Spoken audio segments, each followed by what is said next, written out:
It looks like Samsung are not finished with the upgrades in the Note 20 phones. We got loads of leaks and information today about the upgrades in those, plus some information about a possible 144 megapixel camera coming from Samsung. So let's talk about the camera first, and rumors this week that Xiaomi may be using a new 144 megapixel camera made by Samsung for one of their new products. If you thought the megapixel race was over, it is only just getting started. This is crazy. We had the 108 megapixel camera phones coming with the CC9 Pro from Xiaomi, otherwise known as the Mi Note 10 outside of China. The Galaxy S20 Ultra also using a 108 megapixel camera sensor, but they're not finished there. Xiaomi looking at using a Samsung-made 144 megapixel image sensor. Why this strange number? Well, if you divide 144 by 9, you actually get 16, and it could be a 16 megapixel image sensor with Samsung's new 9:1 pixel binning ratio. If it continues to use the 4:1 pixel binning ratio, this could be a 36 megapixel image sensor on a smartphone, which would take unbelievably crisp images, but also have insanely big file sizes. But in relation to the Note 20, it's not going to be happening for that phone. We're going to be getting the S20's camera systems moved into the Note 20 series. But expect higher megapixel image sensors to be coming soon from Samsung. We know they're working on maybe 150, even 200 megapixel cameras.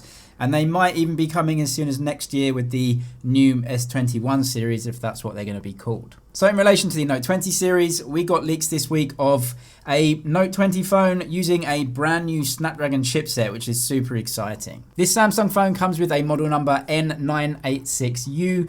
The U at the end usually means that the chipsets in there will be used in North America and China, and that means a Snapdragon chipset. Nothing out of the ordinary there, but the interesting thing about this is that when Max Weinbach looked into the stats for this Geekbench result, he found that the processor was clocked at a much higher speed than what you'd get in the Snapdragon 865. That means that we're looking at a Galaxy Note 20 series phone, which is using the Snapdragon 865 Plus.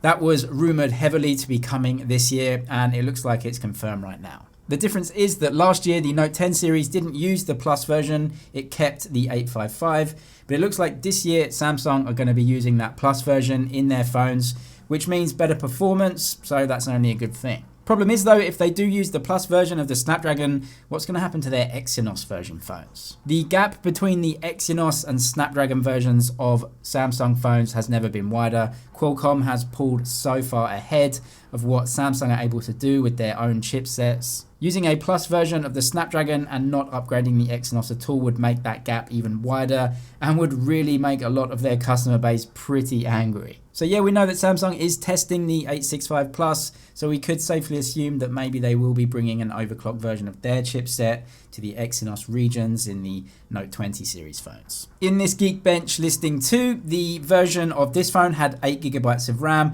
which is again a strange amount of RAM because Samsung in the S20 series have moved way past that, having 12 GB as a base. And we also got rumors before that there was a Note 20 phone with 128 GB of storage. Again, that is less than what they've moved to generally now, so these rumors are a little bit strange. Maybe they're going for a cheaper version of the phone, maybe it's a 4G version of the phone for some markets. All these little details for now, of course, are just very unclear, but as we get closer to the launch, they will be cleared up for sure.